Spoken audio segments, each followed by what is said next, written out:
Hello, people of the internet. My name is Daniel Hargrove, also known as Daniel the DM, across many other corners of the internet.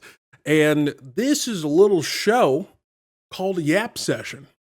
Now, you're probably asking yourself, Daniel, what's Yap Session all about? I don't know. My wife said that I speak a lot. I speak a lot about a whole bunch of different things, and that I should just get on a microphone and just press record and just talk about whatever I want in a whole myriad of topics, and some people might find it interesting. Now that I say it back, kind of feels like she was like, yeah, honey, like I was probably something to tell her something like, oh, if you get this many pieces of legendary gear, it's gonna give you a 43% crit chance. And then she's like, hey, it'd be amazing. You started a podcast, and if you told other people that,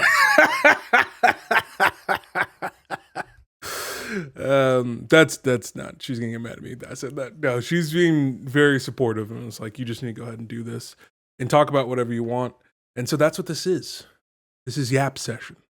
Just me yapping it up. I'm going to be talking about everything from movies, TV shows, comic books, politics. Whatever comes to mind. That is essentially the idea of what we got going on over here. This is not professional at all whatsoever. I don't have a fancy intro. I don't have a whole spiel, a setup. None of that. We're just going to be talking. All right. So if that sounds like something you'd be interested in, then hey, welcome aboard. All right. Put me on the background while you're, doing chores, grinding for gear in a video game. Who knows? Whatever floats your boat. But with that being said, yes, we do have a couple things to talk about. I'd say the first thing I want to get into is that people have been asking me, Daniel, what do you think about the 2024 Dungeons and Dragons core rulebooks? Okay, it's a fair question. I've gotten it in my DMs for months that I haven't responded to. Also, I'm just really bad at responding to DMs. I'm sorry. But I've gotten people asking me that question in private, public, all that sort of thing about my thoughts on the books. Not all of the books are out. And I got some complex feelings. I'm not going to lie to you. And kind of splitting it up into like 3 parts. It would be like, what do I think of the books? Who are these books for? And should you buy it / should you be supporting Wizards of the Coast, right? First things first, I need to make it very clear that I got these books gifted to me from Roll20, the platform for buying TTRPG content, map creation, all that sort of stuff. I did sponsored videos with them where I used 2024 rulebooks to make character sheets and make content that was promoting their character builder. That was the extent of it. This review, my thoughts, are in no way, shape, or form influenced by this. They don't know I'm doing this. They have no influence on that. If that, in some way, shape, or form, makes you feel uncomfortable, okay, I can't help that. It is what it is. But with that being said, I really like it. I really like it. But it's not something mind-blowing, right? These new rule changes and updates, they're like when you're playing a video game and you get a title update that's just all bug fixes, right? It's nothing crazy, right? There's a couple new systems here and there, the Bastion, updated crafting, all that sort of stuff, yada, yada, yada. You have all these little changes that are there. But the real crux of it is that, it's like the menus feel snappier, right? The classes are easier to play. They're better explained. All the different subclasses and classes have more utility. So, for example, with like fighters, you can use your second wind to be able to reattempt an ability check that you couldn't before, and you get your second winds back faster. Monks now get their key, now titled focus points. They get those back faster. Wizards get to swap out their spells on a short rest. There's plenty of stuff that you can do. And to make a long story short in that regard, it feels like the D&D 5th edition 5.5. It feels like an upgrade in every single way. Like everything I love about the game is now either easier to do or more enjoyable, or there's more tools for everything I love about doing in the game. That's it. There's only like a few rules here and there that I have a couple gripes with. But it's so menial that it doesn't really impact my overall experience. But the real question is like, okay, so who is this for? Obviously, I'm approaching this for someone who's newer to Dungeons and Dragons. I've only been doing this since 2019, I believe. I can't remember the exact date off the top of my head, but I've only been doing this for not that long. But I've been through the ringer more than your average dungeon master would. I've done paid events as a GM and as a player. I've DM'd in public. I've DM'd online. So I've ran the gambit of experiences that most dungeon masters wouldn't put themselves through besides just running their games for their friends or whatever, right? So that's kind of the mindset I'm approaching it from. And from the standpoint of, if you've never played Dungeons and Dragons before, I think this would be the best start if you wanted to get into it. If you are currently playing 2014, do I think you need to swap over to 2024? No. But if there are rules that you think are super cool and you would like to have in your game, just use them. Like, if you like the idea of like, oh, I like the idea of my wizard having one expertise in an intelligence-based skill, or having the ability to swap out my spell list when he's taking a short rest because he's a wizard and he can just choose which spells to memorize. Do it. Like, there is nothing that is in these books that you need the actual book to get the information. I mean, and that goes for all TTRPGs, Dungeons and Dragons, all that sort of stuff. Most games, like, you don't need the actual like physical stuff to be able to play them. But with the 2024 content, you could literally skim through classes, rules, all that sort of stuff, and cherry pick what you want, and it would perfectly implement into your game, no problem. Like, weapon masters, yeah, sure, throw them in there. Who cares? Bashing system, yeah, sure, they can do that and add a little extra to their little bases and stuff and their homesteads. So there's a lot there that you can cherry pick from that would be good if you're new. It's not going to win over any hearts for people who hate 5th edition. You will continue to hate 5th edition with this update. That will not change that. The same flaws that are there and limitations that are there within Dungeons and Dragons as a game in and of itself are still going to be there. It's just an enhanced version of 5th edition. Point blank, period, and to the point. Is that worth the $100 and something that it costs to get all those books? I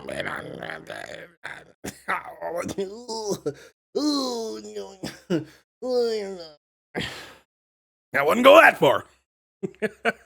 I wouldn't go that far.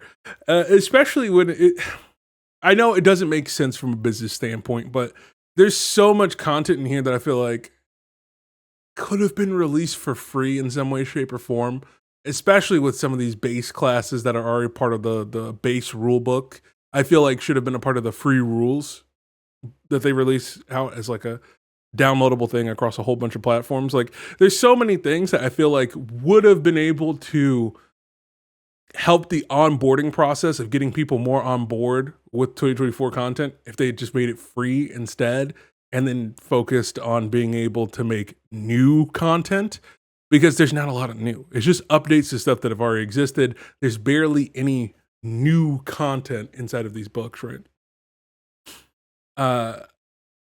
So, that's kind of where it stands with that.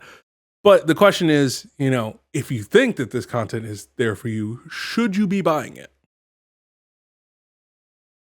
And that comes down to, how do you feel about the Wizards of the Coast? How do you feel about Hasbro? How do you feel about late stage capitalism? That's the real question, kiddos. How do you feel about a company laying off 90% of the staff that worked on Project Sigil this past week, right? That project is just done. It's done for.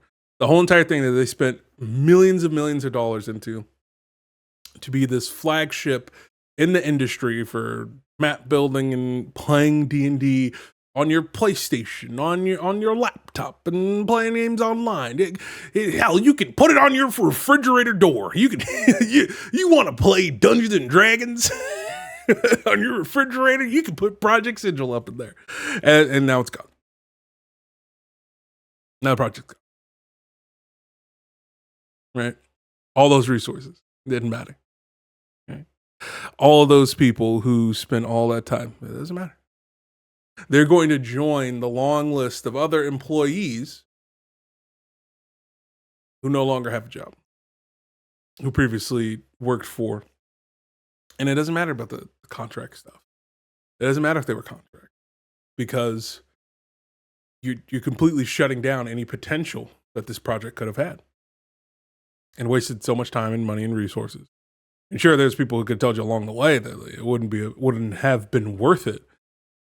But that's my problem with Wizards of the Coast, Hasbro as a company, because there are plenty of talented individuals who have worked at and are currently a part of that company, who love and appreciate and care for Dungeons and Dragons, have been making really excellent content, have been communicating with content creators and the fan base, and going out to events and doing what they can to promote the communal aspect of Dungeons and Dragons as a brand, as a whatever you want to say, right? But the leadership that is in place at both Wizards of the Coast and Hasbro are on a completely different trajectory that is about making as much money as possible, and are so many companies, especially in the tech industry nowadays, are so focused on corporate greed at the cost of human life, human experience, human expression, that they will do whatever it takes to scrape a couple of extra coins out of the cushion and put it in their little piggy bank, right? And it just pisses me off. But that's just like my entire gripe with capitalism as a whole. But yeah, I don't see how, even if they turn things around and they release some of the most successful books that Dungeons and Dragons has ever released, I don't see how most people who work at that company have a job by the end of this year. Because the leadership in place is terrible at decision making, terrible at keeping staff, terrible at managing the progression of projects. Like, what are we doing? What are we doing? Like, it just doesn't make any sense. So I can't sit here, as much as I've enjoyed these books and these updates, and you know, I've gotten these things for free. I still can't sit here and be like, yeah, you should support Wizards of the Coast as a company. I can't. And the beautiful thing about our hobby is that you don't have to, right? You don't have to buy anything made by Wizards of the Coast in order to continue to play the base skeleton of what is 5th edition, right? Whether you could just take the rules and just play it and not buy it, and just use a pencil and paper or spreadsheets, whatever people use. I see some people, they got like little Excel spreadsheets that they do their whole combat in. It's crazy. I don't know how they do it. But you could do that. You could rent, borrow it from the library, the books that you want from the library, write down whatever rules you want. Google is free. 5e tools exist. There are other alternatives that still use the 5e template. Cobalt Press has a system. Dungeon Coach has a system, the DC-20 system. There are so many other alternatives that I can't sit here and be like, yes, this is a company that deserves your money. I just can't, because I don't have any faith that the leadership that is in place will do right by the consumers or the people who create the content, right? Because given the slightest opportunity, I don't know why I felt like Walter White for a second. Jesse, you don't even understand. If they even had 1 second, a second, to be able to push AI, AI art, AI creation, do whatever they can to cut corners, they will do so. And they will continue to do so with whatever they're allowed to get away with, right?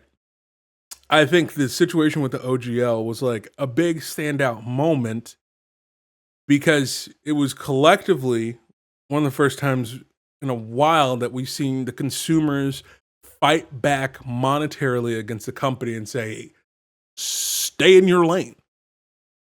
Stay in your lane. And it worked, right?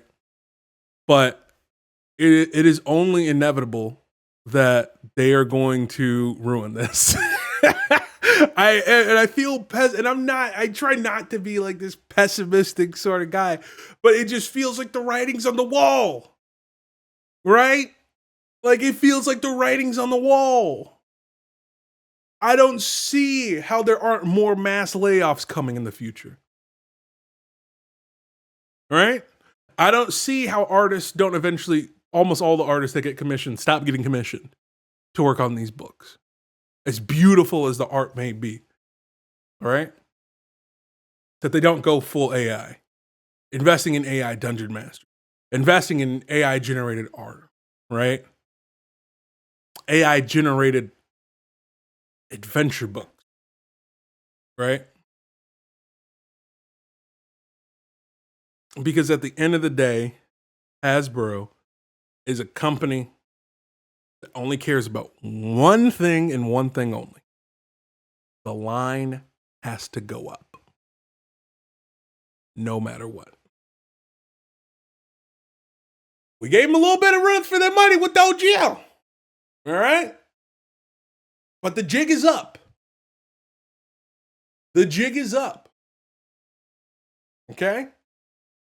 They're going to incrementally start making those changes. Unless a miracle happens, right? Unless this company somehow ends up, Wizards of the Coast is somehow able to depart, ends up in the hands of somebody else. New leadership comes in that magically is like, actually, who cares about capitalism and corporate greed? Actually, we're going to become a...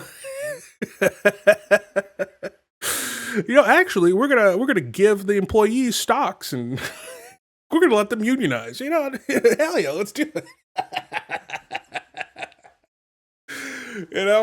I don't see that happening anytime soon. I don't see that happening in the current political climate. Hold on, I gotta take a swig of water, but I gotta do it very carefully. Okay? I'm not sponsored. It's an energy drink can, but I should put some water in it. What do I look like giving out free promotion, right? You think I'm doing a lot? I don't care. Okay? Not giving them free promotion. They're magically delicious. Energy drink. But with that being said, yeah. I really like the book, but they're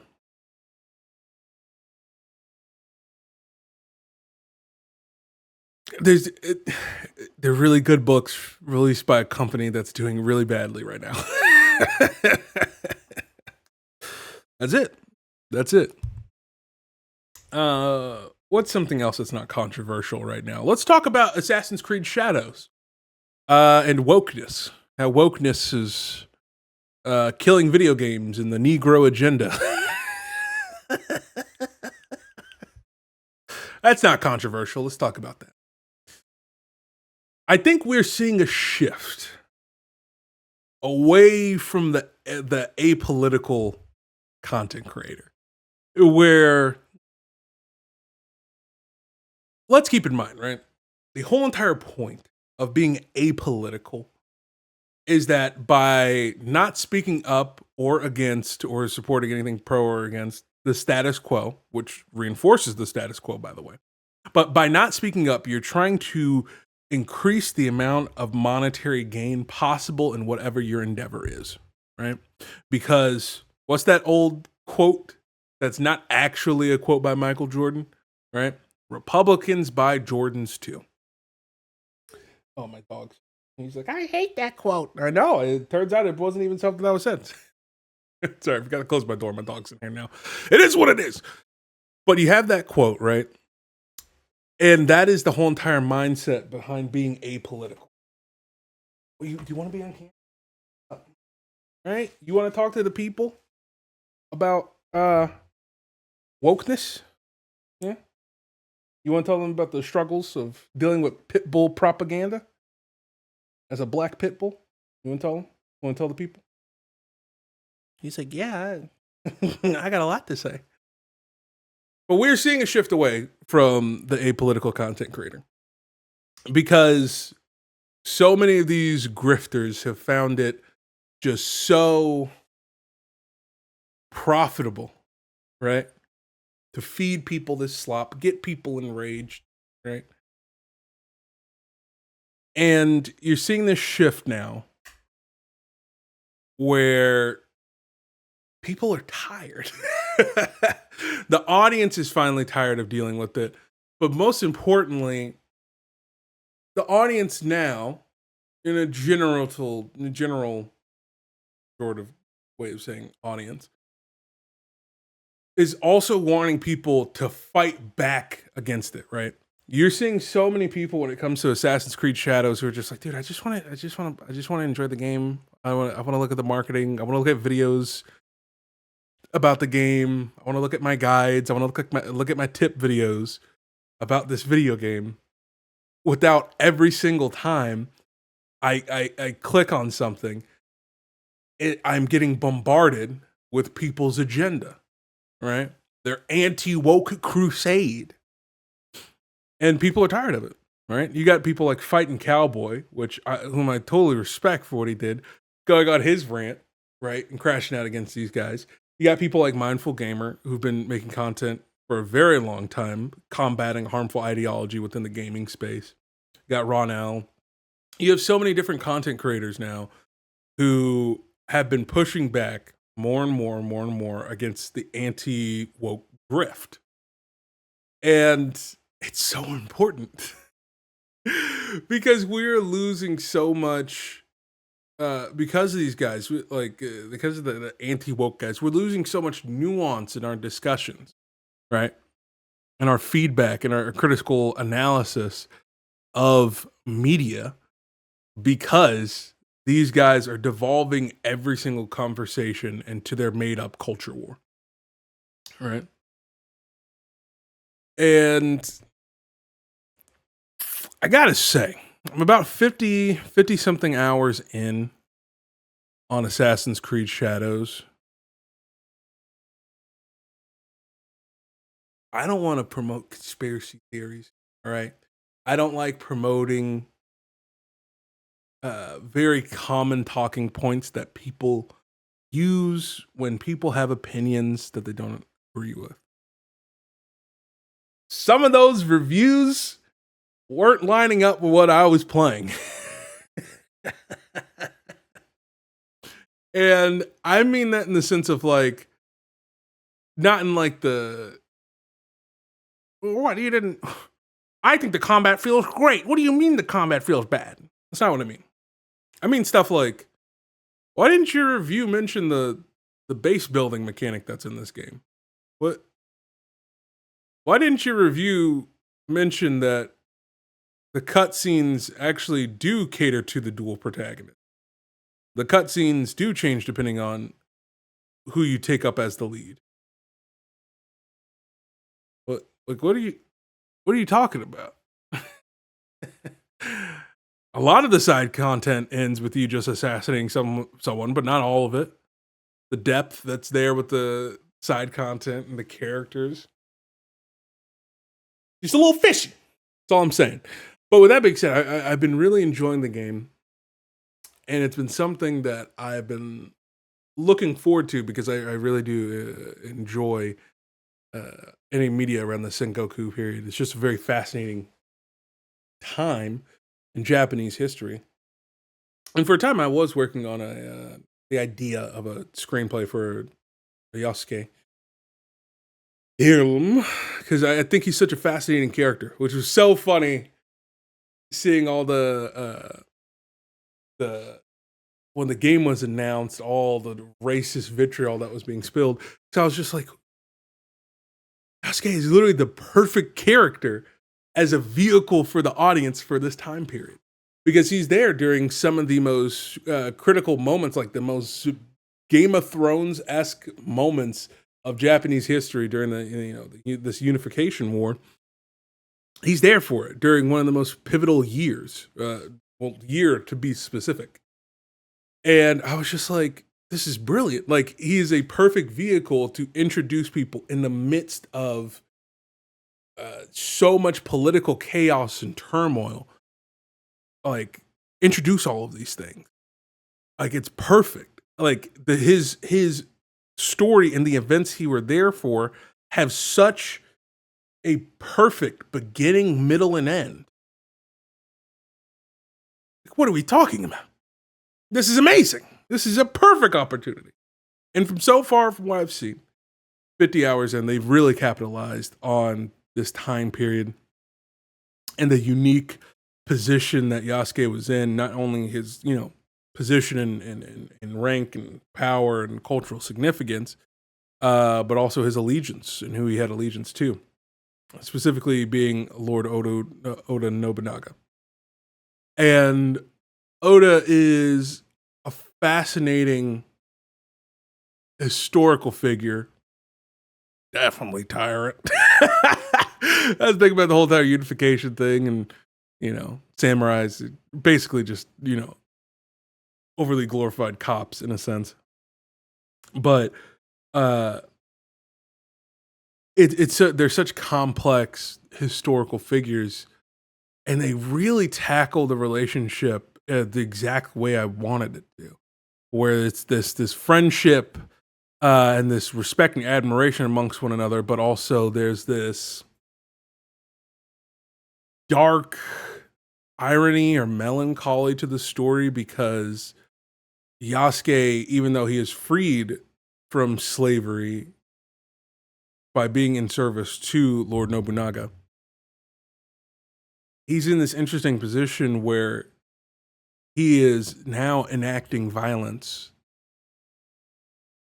onto other innocents, right? And there was still a system of slavery, not chattel slavery like he was coming from, dealing with the Portuguese and all that, and from all those Christian missionaries.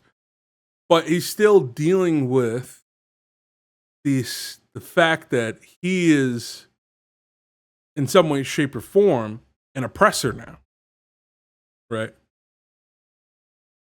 And then, due to the events of the story, which I won't spoil, even though it happens in literally history, he finds himself in this position now where he is having to confront that, right? Confront where his allegiances have been, and kind of reassert that, and face the consequences of his choice, right? It's super, super interesting. And Naoe, yes, vocal performance can be a little iffy sometimes, but Naoe's relationship with Yasuke is interpreted very well in that regard, and shows the effects of what conquest looks like, what this liberation looks like, this freedom, this unification of Japan really looks like, and the cost of that, and the thousands of lives that are impacted. And you just see, especially when you explore the side content, the ripples of that, right? You see how Naoe's life is upended by all of this. Not just the main villains who are there, who are part of it, but also Nobunaga and other daimyo who had their own different goals and aspirations. And it's just so interesting to see them explore that in the story. And it validates having a dual protagonist. It really does. At least in my personal opinion. And I think it worked out really, really well in that regard. I've been really enjoying the game, really enjoying the combat. I still have some gripes about the open world. It's very there's not a lot happening in the open world. Like on your way in between, you know, maybe it's not necessarily like a lack of activities. There are activities, but maybe it's like maybe we're missing more mini games. Maybe we need some hunting, more socialization mechanics. You know, do some flighting, rap battles again, like in Valhalla. No, but it is missing more of a social aspect in a more active world environment in the game. From what I'm feeling, I'm not feeling that sense of there's always something to look at, something to do when you're rounding a corner or someone to run into. And it doesn't feel necessarily as a part of the design in the sense of like they're trying to push this like serene meditative experience upon you because of the distance that you travel. It doesn't feel like they're trying to accomplish something like that. But hey, what are you gonna do? Ironically enough, that's where they're most the game's most similar to Ghost of Tsushima, because their open worlds, as beautiful as they can be, sometimes bore the hell out of me. Well, what are you gonna do? What are you gonna do? But so far, I'm enjoying the game. Despite all the vitriol and backlash, it's been a fun experience. And it'll be interesting to see if this just basically ends up as one of these community things where it's like, yeah, no, the people who actually played the game love it. They didn't care about what everybody else had to say or what the critics had to say. People who played the game love it.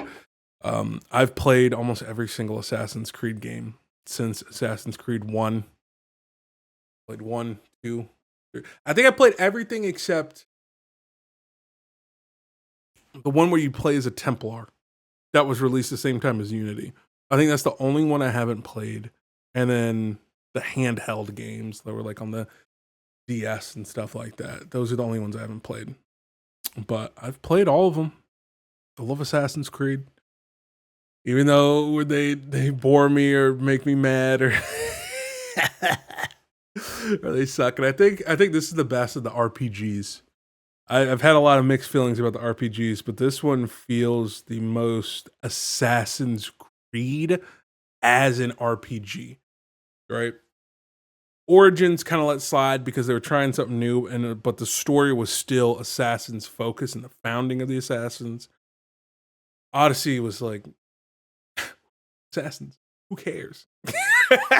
Who cares? Who cares? And it's like, oh, I care. This game's enjoyable, but I do care about the Assassins part. Valhalla is a mess, a glorious mess. There's a lot to love in that game, but so much that just rubs me the wrong way about the way that the game is structured. And then Mirage is a great kind of return to form to that classic Assassin's Creed style. But I think this game does the best balance of all the previous RPG games of being able to balance all of that, you know, being able to balance the level gating, the gear system, all that sort of stuff. It feels like natural progression rather than bars that are trying to keep you from progressing.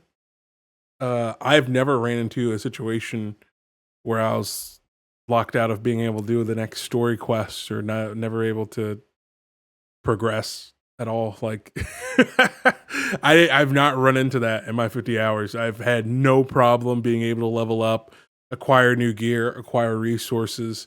It hasn't been a grind to do that. Everything just kind of naturally flows into one another. So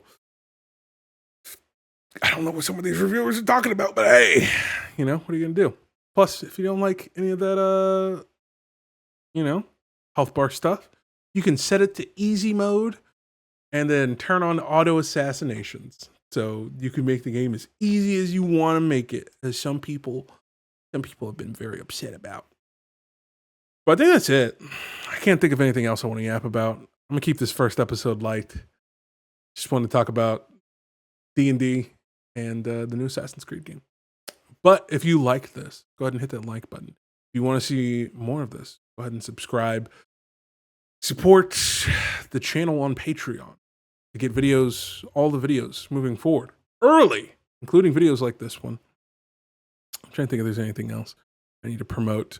April 3rd, I probably should have done this at the beginning of the video, but April 3rd will be the day that the second season of Sphinx City, a D&D actual play set in a magical version of New York where all the D&D classes and races and magic is real, and a whole bunch of shenanigans ensue, and I got casted, and I am a part of that new season over on the So You Want to Be a Dungeon Master YouTube channel. It's going to be streaming live on Twitch, and then obviously the episodes will be available after on YouTube. So super excited to be able to be a part of that. It was so fun. I get to play a version of John Wick in a D&D setting. So if that sounds interesting to you, you should go check it out.